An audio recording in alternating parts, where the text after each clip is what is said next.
Segundou, mais uma vez, meus amigos, e vamos embora fazer o que você me pergunta. Começar a nossa semana bem direitinho, falando muita água sobre a guitarra, meus amigos. Vamos nessa, simbora, sem mais enrolação, para a nossa primeira pergunta. Como é que tu lida com as fases de falta de criatividade para compor? Meu velho, então, em primeiro lugar, eu queria dizer que isso é muito mais comum do que você imagina, tá? Essa semana eu tava vendo no podcast do Rafael Bittencourt, não lembro qual foi exatamente a entrevista, tá? Mas ele tava falando sobre o último processo de composição e gravação do último disco do Angra, o Cycles of Pain, em que chegou um momento em que uma das músicas, justamente a música que deu o nome do disco, né? Essa música simplesmente estava ruim, porque uma coisa é quando você idealiza a música, quando você, compõe a música, quando você registra ela de uma forma simples, tipo voz e violão, ou até com guitarra mesmo. Outra coisa é quando você bota a banda toda pra tocar. Pode ser que simplesmente não funcione, né? Só que nessa sala da composição e gravação do Angra, você tem o Rafael Bittencourt, que, acho que ele até é formado em composição e regência. Tem o Felipe Andreoli, que é outro monstro produtor, e tinha um produtor do Angra, que foi o mesmo cara que gravou e produziu o Temple of Shadow, né? Que é uma obra espetacular, com músicas extremamente complexas. E, velho, esses três caras estavam apanhando para uma música funcionar. E aí eles vieram com uma sacada, que é uma dica incrível, muito massa, que eu já usei muito. Porque assim, eu mesmo, eu não tenho muita dificuldade em ter ideias iniciais. A primeira fagulha de uma música, o primeiro riff, uma introdução, ou até trechos separados mesmo, o que é que vai ser a introdução, o que é que vai ser o refrão, uma parte instrumental no meio, alguma doideira, saca? A grande treta pra mim é pra fundir todas essas coisas e que essa fusão, né, soe como uma música de verdade. Esse pra mim é sempre um grande problema. Eu sinto que eu tenho muita dificuldade nisso por falta de conhecimento teórico sobre composição mesmo, função de acordes, saca? Habilidade de criar passagens entre as partes das músicas, saca? Eu sinto bastante essa falta de conhecimento em mim. E aí quando a situação fica crítica, que eu preciso terminar alguma música, eu uso a dica que o Rafael e a galera do Angra usou, que é você usar a referência, velho. Lá no caso deles, como era uma situação muito crítica, já tava, né, no processo de gravação do disco, horário de estúdio correndo, horário de produção correndo, eles precisavam de uma solução mais imediata, então eles pegaram toda a música deles dentro do programa, dentro do Pro Tools, e pegaram a referência, que foi uma música do Dream Theater, colaram embaixo, desmembraram a música, separaram de instrumento por instrumento a música do Dream Theater, e foram fazendo, um trabalho de colagem ali, de camadas, saca? Tiraram a bateria da música original deles, e deixaram só a bateria do Portnoy, e aí encaixou perfeitamente. Claro que já era uma música parecida, com o BPM parecido e tal. Só que dessa forma, vendo a construção de outra música que já funciona, tendo outra música como referência, você pode trabalhar na sua composição quase como se fosse um tapa-buraco, saca? Observando, né, as falhas das conexões da sua composição e usando a música que já funciona, que já é excelente como referência. Saca? Não precisa ser exatamente dessa forma, né, que o Angra fez, mas que na situação eles estavam, né, meio que desesperados, né, velho? Porque, novamente, o tempo correndo e eles precisando resolver aquela história. E aí uma música que, tava ruim, ficou tão legal que terminou virando o nome do disco, saca? Se eu achar esse corte, eu vou deixar aqui pra vocês sacarem, porque é muito interessante o Rafael explicando direitinho. E é isso, tá? Catar referências de coisas que se pareçam com suas músicas. Isso já me salvou em algumas situações em que eu travei, simplesmente não conseguia ir para uma próxima parte, não sabia o que fazer. E às vezes, você arranja muito bem uma parte A e quando vai pra parte B, essa transição fica um pouco desconexa porque a parte A tá muito bem arranjada e a parte B ainda tá no começo. Às vezes você não sabe exatamente se aquela parte B funciona, aí você tem que produzir e arranjar toda ela direitinho e tal. E aí não fica bom, aí você fica frustrado. Enfim, é um processo complexo e o uso de referência pode ser uma segurança a mais de algo que já funcionou e que você pode se inspirar. Saca? E esse processo ele serve até pra você que, sei lá, quer tentar que suas músicas sejam o mais originais possíveis e acha que de repente esse processo é copiar uma música. Eu aconselho que você faça mesmo assim, nem que seja só pra estudar, saca? Você estuda composição, analisando uma referência, faz isso várias vezes e quando você for compor a sua própria música, essas ideias, esses caminhos já vão estar na sua cabeça e vão te ajudar bastante. Esse processo ele é muito diferente do que só ouvir, saca? Ouvir as músicas, tipo ouvir, analisando, separando as partes, entendendo os caminhos harmônicos. Isso vai te ajudar muito quando você for compor a sua própria música, beleza? Próxima pergunta. Estou vendo alguns vídeos sobre o lançamento da Tank G e da M-Vav e gostaria de saber se você tem alguma opinião sobre essa pedaleira.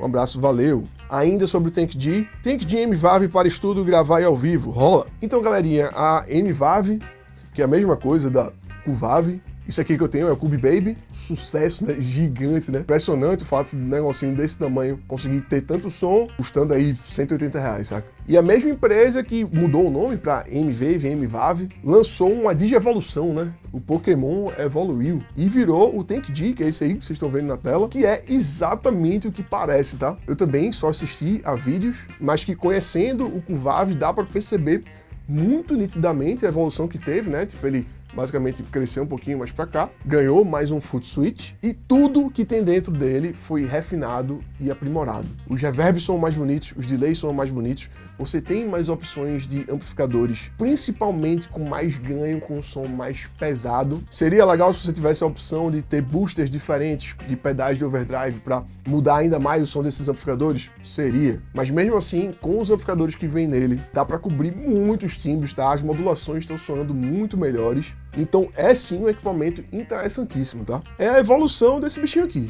Em resumo é isso. Eu pensei em trazer para o canal, em comprar para trazer aqui para o canal. Aí trezentão, né, no final do ano assim, já é uma época que o cara gasta dinheiro pra cacete, não sei se eu vou fazer isso. Mas é isso, tá? Você que tá em dúvida, o equipamento parece ser excelente, é uma evolução do Cuvav. Se você tá satisfeito com os sons do seu Cuvav e usa ele de maneira simples, talvez não seja o caso de migrar, saca? Porque os sons lembram do Cuvav, mas são mais refinados. Só que se você quer um pouquinho a mais, né, um phaser com um som menos digitalizado, tipo um reverb que ocupe mais espaço, ele tem um reverb grande, que você não consegue configurar tão bem, mas tem um reverb interessante, bonito. Aí de repente pode ser o caso de você passar pro Tank G. Se alguém aí tiver já esse equipamento, digam aí suas impressões aí nos comentários, que eu deixo o comentário fixado pra galera poder achar com mais facilidade, beleza? É isso aí. Baseado no Cuvav, indico bastante sim, beleza? Próxima pergunta. Não vejo mais inovações na criação de pedais, é sempre mais do mesmo, uns copiam outros. Acredito que se surgisse um pedal novo com timbre do zero, chamaria a atenção de muitos guitarristas. O que você acha? Então, meu velho, talvez, mas o grande problema é que a real é que o som de guitarra, tipo, o espectro de frequências em que a guitarra ocupa, ele é meio limitado mesmo, saca? Não tem muito o que inventar, não. A guitarra, na música que a gente conhece, tipo, ocupa quase sempre a mesma faixa de frequência, e aí o que os equipamentos vão fazer é, tipo, às vezes, tipo, subir um médiozinho, descer outro. Um vai ser um pouco mais agudo, com um scoop de médio. E assim, meio que todas essas combinações de equalizações e texturas já foram exploradas, tá? E ficaram extremamente famosas em algumas músicas. E quando você começa a sair muito disso, tipo, quando começa a, sei lá, ficar muito grave, vira outro instrumento, vira um baixo, saca? Quando você começa a mudar demais o timbre, tipo, deixar um som muito de sintetizador, por exemplo, já começa a virar um teclado. E aí são timbres que são interessantes. Eu adoro o som de sintetizador na guitarra, adoro guitarra com afinação baixa, mas são timbres que são muito exceções, assim, são tipo sons que inclusive as pessoas não consomem, a grande maioria, a maior parte das pessoas não consomem, saca? E aí realmente fica muito difícil você inovar, né? Você trazer algo de novo em som, em timbre como um todo. É muito mais fácil você trazer algo novo na mistura de elementos de vários timbres que ainda não tinham se misturado, isso em forma de música, do que num som de guitarra apenas em si, saca? E além disso, tem o fato que, assim, velho, você, tipo, trazer uma novidade pro mercado é um risco muito grande, tá? O que você mais tem é a empresa brasileira que tentou trazer alguma coisa diferente e simplesmente faliu, saca? Enquanto quando eles estavam trabalhando, tipo, mais no seguro, trazendo coisas interessantes, tá sempre funcionando. Quando tentaram arriscar alguma coisa, simplesmente faliram. E ninguém quer ir à falência, né? Aí por isso que eu acho tão complexo isso que você tá falando, apesar de concordar. Por exemplo, pedal nacional. Eu sinto muita falta de outras empresas criando coisas que não sejam drive, que não sejam distorção. Mas que, infelizmente, é o tipo de pedal que o pessoal mais compra, saca? Aí fica difícil fugir disso. Entendeu? É complicadíssimo, beleza?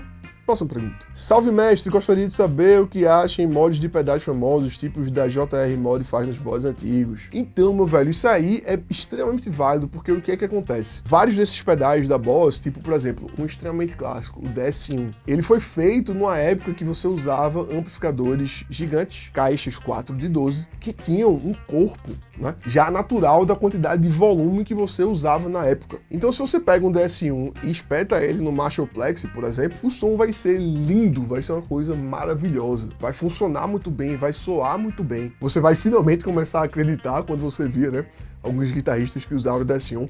Ah, é verdade mesmo, que o som desse pedal faz tudo isso. Porque a impressão que eu tive a primeira vez que eu pluguei um DS1 num amplificador mais simples e tal, é que, meu amigo, nem a pau, aquela galera que eu li nas revistas que usavam o DS1, usava aquilo de verdade, saca? Porque o som era muito diferente. E essa foi a motivação, tá? Tem alguns pedais que eles são muito exagerados porque eles já estão esperando, já foram pensados para ser espetados em certos tipos de amplificadores, saca? Do mesmo jeito que o amplificador tipo JCM800, tipo, se você bota ele numa caixa 2 de 12, ele tende a soar horrível, uma desgraça. Porque ele foi feito, pensado numa caixa 4 de 12 que tem bastante grave, saca? E aí essas modificações são extremamente válidas porque elas vão deixar que você tenha mais controle sobre o seu pedal e que ele consiga se encaixar muito melhor em outros tipos de amplificadores, em outros tipos de situações, sacou? Os pedais ficam muito mais versáteis, então vale muito a pena sim, com certeza. É isso aí. Próxima pergunta. Quando um timbre deixa de ser clean e se torna crunch, e quando deixa de ser crunch se torna lead? Velhão, tá aí uma pergunta que é extremamente relativa, tá? O nome do canal do 5150 do Van Halen, que tem overdrive suficiente para você tocar um metal extremamente pesado, é crunch, saca? E você consegue fazer vários solos, fazer vários leads com esse mesmo som crunch. E se você baixar o volume, dependendo do seu captador, de repente você pode usar ele como se fosse uma guitarra limpa, dependendo da intensidade que você tocar, saca? Então, assim, essas nomenclaturas, elas não têm uma precisão, não, saca? Elas são apenas usadas de referência para você, tipo, entender mais ou menos em qual tipo de caixinha você vai colocar aquele timbre. Em que o nome meio que soa como uma coisa extremamente óbvia, tipo, lead você imagina que é um som bacana para fazer lead, para fazer solo, você já imagina uma quantidade de ganho bacana, já imagina um médio interessante para aquele corte na mix, e soe como se fosse uma voz. Crunch você pensa tipo no overdrive mais levezinho, tipo Led Zeppelin, chegando até num rock mais clássico, tipo aquele som de Highway to Hell do AC/DC.